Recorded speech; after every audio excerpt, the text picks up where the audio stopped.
Well, he played a pretty solid U.S. Open overall, and Chris loves the game of 9 balls, so as things get going, he gets going, and he's not going to let new equipment, which I talked to him about, he really likes. He's not going to let that, or maybe a little under the weather, kind of slow him down. Certainly played a lot of pool here, Jeremy. He lost his first match to Duong Quoc Hoang of Vietnam 9-8. Then won his second one, real nail-biter, 9-8 over Jonas Kvalsen Hansen of Norway. And to get here, he beat Ronald Wrigley yesterday, 9-6, having been 8-3 up. Oh, and that's a cardinal sin, making no contact whatsoever.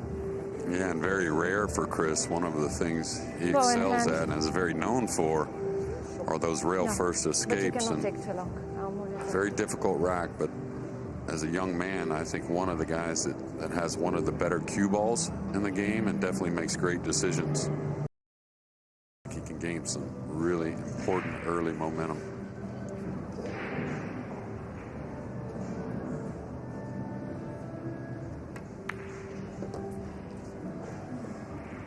Up in the studio, Jeremy, you were talking about the ages of the players left and the fact we've got teenagers, players in their 50s. This is a cross-generational battle. Melling 44, Yap 18 years his junior. Now look at this 4-ball. Just annoying, isn't it? Yeah, and you know, you're not going to swerve the ball with the ball you're swerving around so far away from the white cue ball. He may be able to shove this in with some speed. It won't be a shot hit softly, I don't think.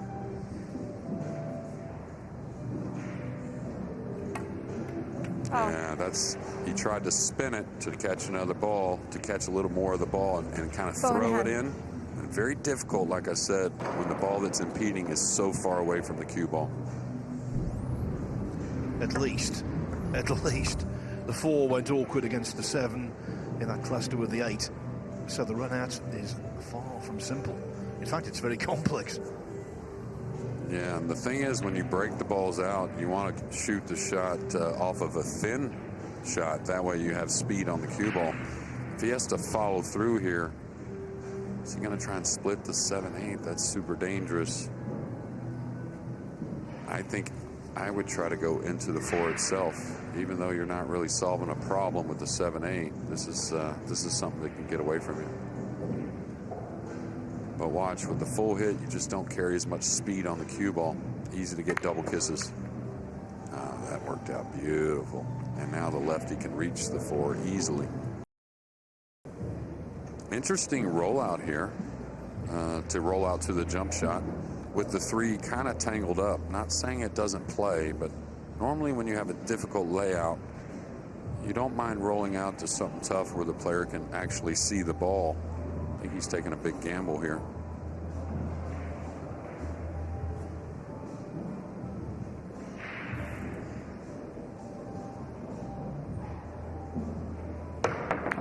Wow, what a hit. He's pretty tuned in.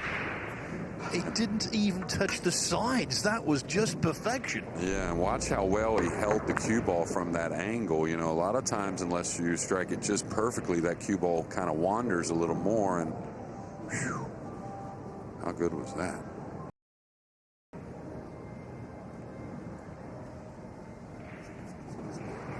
That's our main table, but of course you can always catch the scores with Matchroom.com. The YouTube channel for Matchroom has table 2 and 3. Looks like Tyler Steyer has taken a 3-0 lead, I believe. Oh, great shot, even though he didn't get the hit. Foul shot.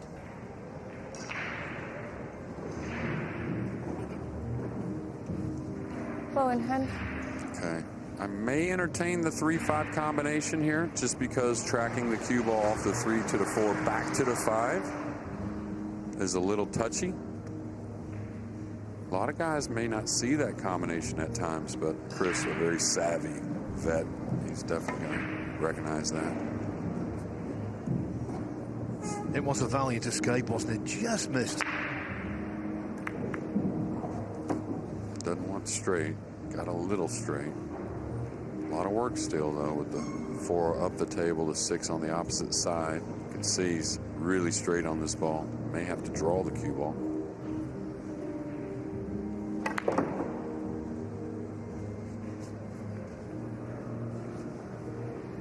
I like him simplifying the shot, taking distance. I like that too, taking a little more time.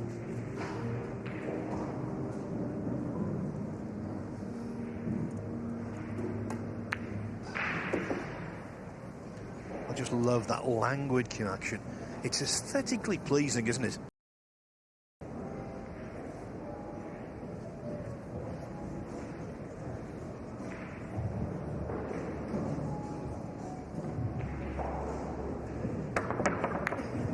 Solid hit. He's not going to get the separation, but the 6 is tough. So making Chris earn it.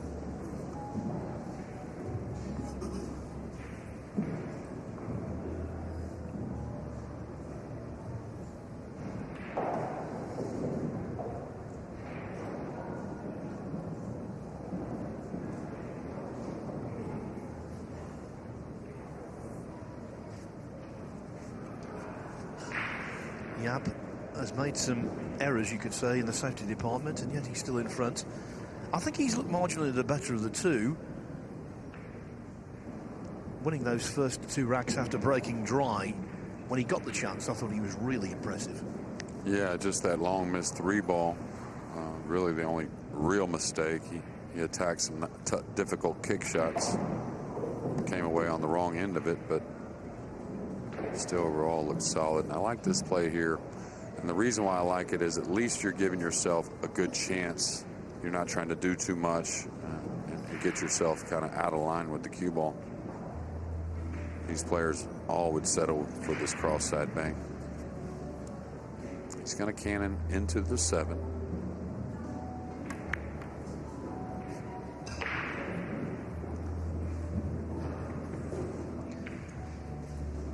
Thing of beauty. Well, just like a lot of the players, in my opinion, when Chris doesn't stress over every ball, which he's not the type to do so, but just looking around at a few tables we can see, I see a bit of that already. I think it was like 9 years old or something like that, maybe. He saw it on TV and just was totally infatuated with it. Not out of the woods. This got a little funny. Certainly doesn't want to just lay up here on the 7, so he's got to put a little into the cue ball to track it 2 rails towards the 8.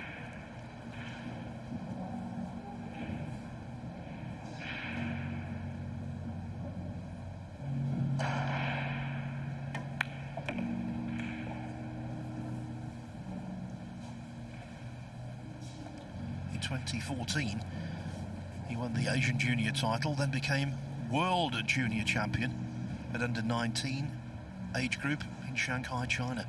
First Singaporean to win a world title in the sport. That's more of that sweeter swing he uses most of the time. I think Alvin Ocean has got to get another game back, so that match tightening up. Oh, so Siap wins the rack. There we go, nothing to choose between them again. Usually when the player kind of swings the cue in their hand like that, that means they're going offensive.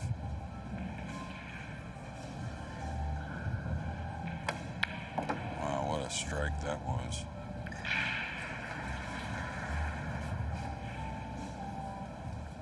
I think he can kind of pinch it back and draw the ball.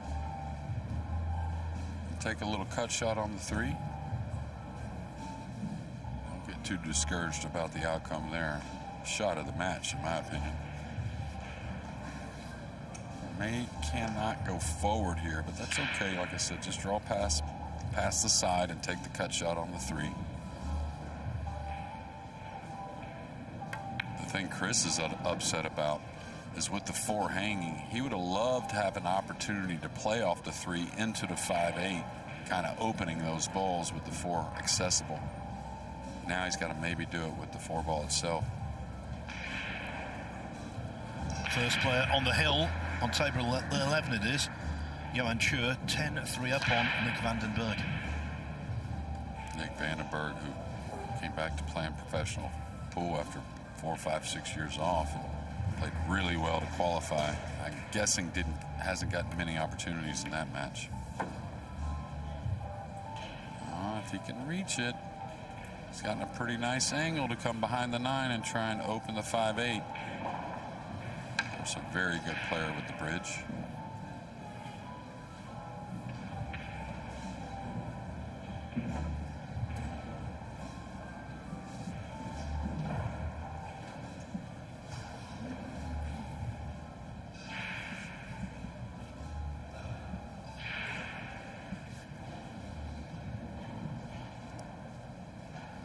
First glance at the scores that Phil keeps us so updated with. Looks like the Asian players have come to make some noise here early in the final 64.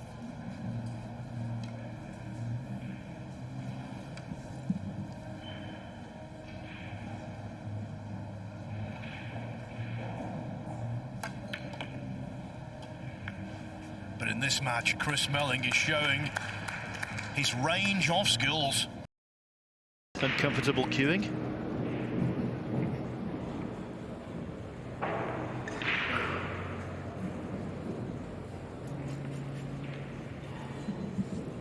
It looks like the 7 does pass the 9, even though it may be a little tight.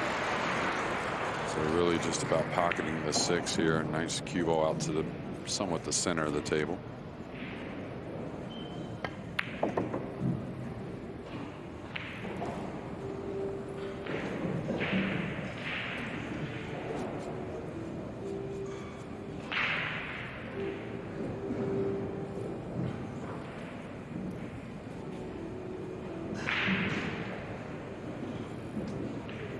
Done it again.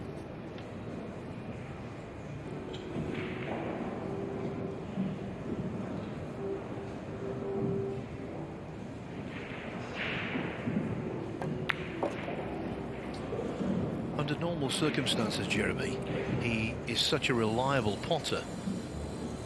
Hardly ever second guesses himself about a shot of that simplicity. So I get the vibe. I don't think he's doing this to get under Melling's skin. I think it's like you say, he's not comfortable. Yeah, absolutely. And he's like usually cool as a cucumber, right? I mean, one of the guys that just doesn't ever look uncomfortable, it seems, and definitely see a little difference here. What's this, Jeff? Where's the rack? Well, there was separation when Chris Melling led 6-3, but Aloysius Schaap fluked the 1 ball out of a snooker at the start of the 10th rack. He dished up, and from there, the whole complexion of the match has changed. It's tied 6-6.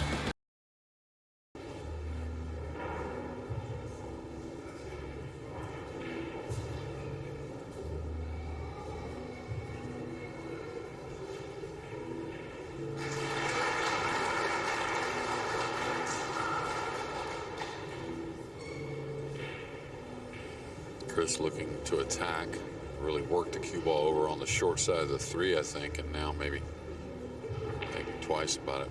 We'll see.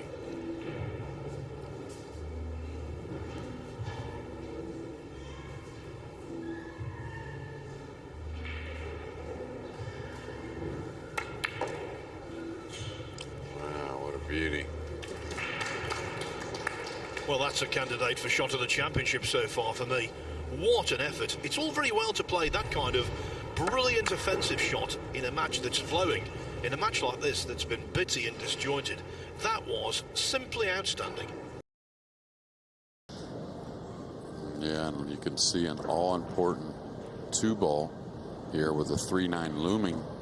And I'll tell you, it's not, I mean, it's a difficult shot, but a very playable cut shot, in my opinion. We'll see. Not sure what he's looking at now. Is he looking at another cross-corner bank? Trying to take the cue ball up table for a long-distance combination on the 3-9? Really surprised he's not entertaining the cut, and maybe the TV's fooling me. Maybe it's just a bit thin.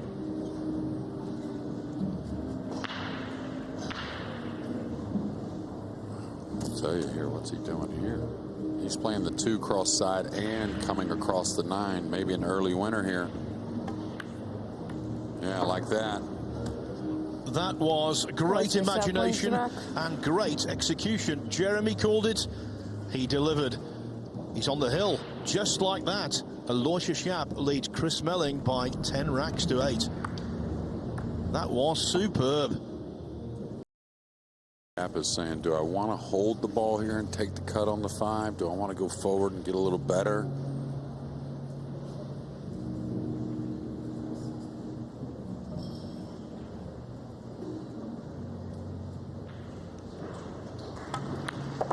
He drew back for the corner. Didn't want to take on that side pocket.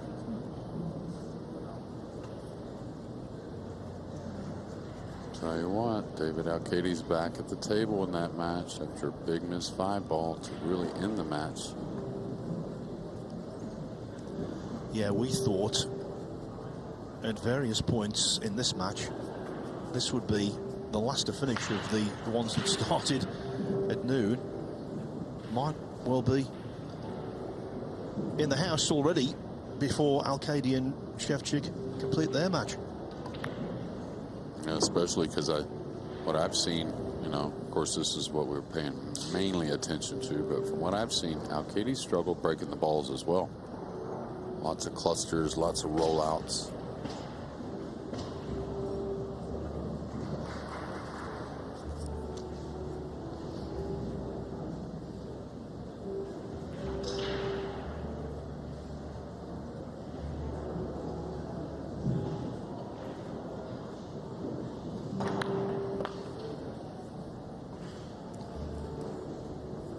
Wants a little angle. Doesn't want to have to stun by the 9. You'd rather have more angle to get easily by the 9, and maybe he can go forward.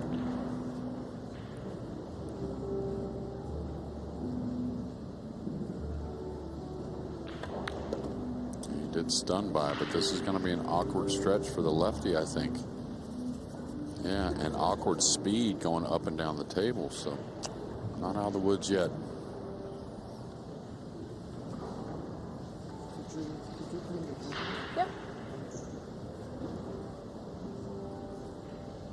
Shevchik has just surrendered ball in hand to David Alcady, which, you know what that means. A continuation of the comeback, most likely, as Aloysius Schaap takes every caution to avoid a skid, having the cue ball cleaned. Yeah, and with the bridge, you kind of hit down on the ball a little bit, which can create a little more of a skid, in my opinion. That's going to be okay. And Aloysius Schaap has kind of survived a very big test. Yeah, Chris Melling came here with a new cue, hadn't played 9 ball for 4 months. I think he did really well to get to this stage. And at one point, he was in command of this contest, 6-3 ahead. But then Aloysius Schaap fluked the 1 ball out of a snooker in the 10th rack, cleared up, and from there, he was the man in charge. In the end, Aloysius Schaap defeats Chris Melling 11-8 and now plays either Yanni Uski or the defending champion Shane van Boning in the last 32.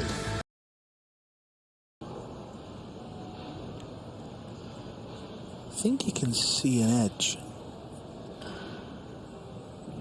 Well, he's up to something here, I'm not sure what. Is he just trying to pot the 7? Yeah, he is. Good shot.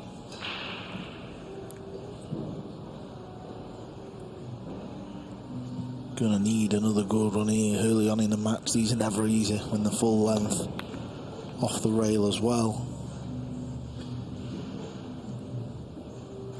And if he's going to stay on the 5, he's got to play it quite slow.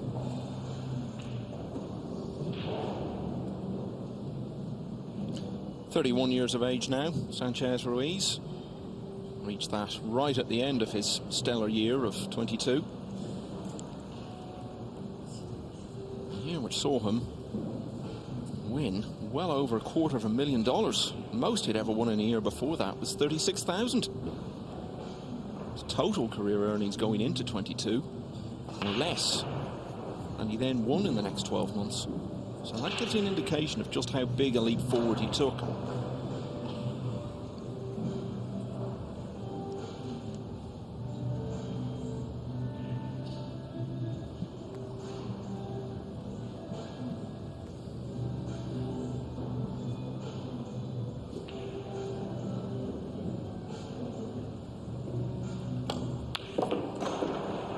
What a shot he's played there. He had to go for it.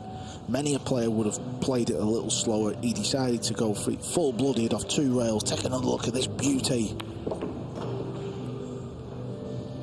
Maybe that 3-hour wait didn't disturb his preparations at all. Our first break and run of this contest. Yeah, he's such a good front runner. He's Sanchez Ruiz. The way he plays the game, if he gets a little bit of a lead, he starts to relax a little bit. He goes for them bigger shots. He's a hard man to stop when he's in front. And he is in front now. It was 1-all. Sanchez Ruiz has taken the next 2. He leads by 3 racks to 1. Van Bonin has just won the opener against Janiuski. All the play on tables 2 and 3 available throughout the championship on Matchroom's YouTube channels. Well, he's going airborne. There's not much room to play with here. If he pots this, he could scratch in the left bottom corner. Cue ball may even hit the brown 7.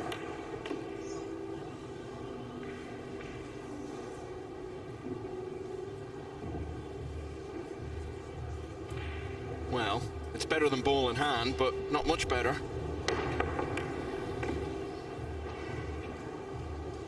Yeah, there you can see from a bird's eye view that jaw has got him hooked. And he can only go off the right hand side rail. How do you get to it? This is, well,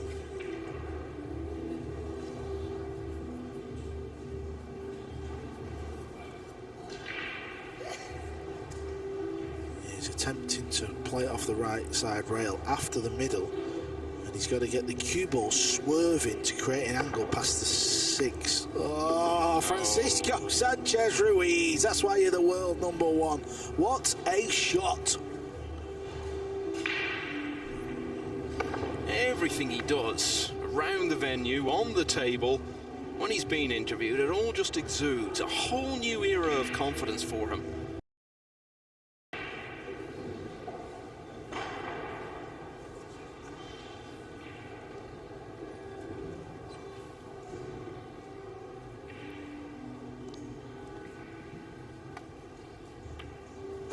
Oh, good shot. It was a little thin one. It was all about the cue ball, and he found that gap in between the green and the red ball nicely. Gave good early indication of how good a year 2022 was going to be for him. Won the Derby City Classic 9 ball in January, picking up off the back of that strong finish to 21 that we were talking about.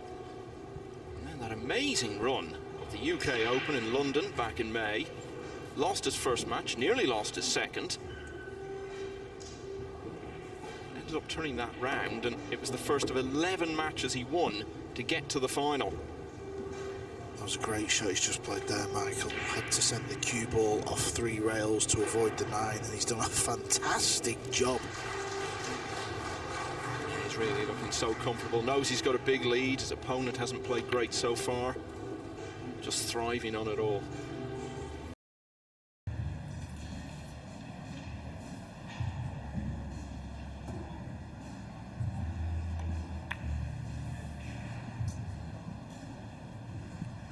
Yep, don't blame him for locking him up behind the 7.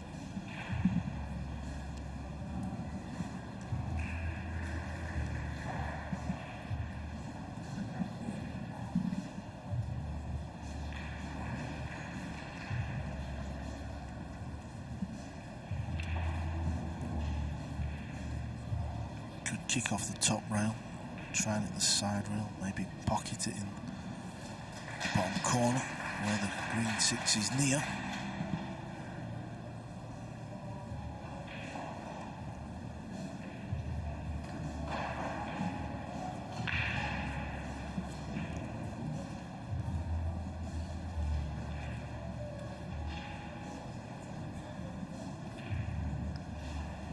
Just keeping an eye on the other matches. Shane Van Boning leading Janiuski 6-1 now.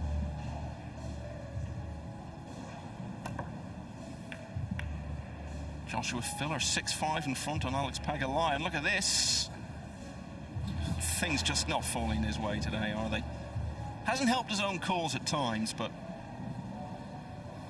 on one or two occasions when good fortune would have been most welcome, it has not been forthcoming.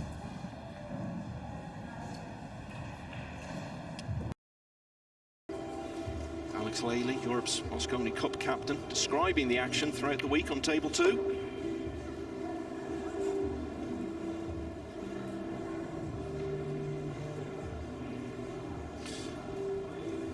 Well, these may be the final moments of the match, Carl. Hasn't been Sanchez Ruiz at his very best, but I think the point is he hasn't needed to be anywhere near top form.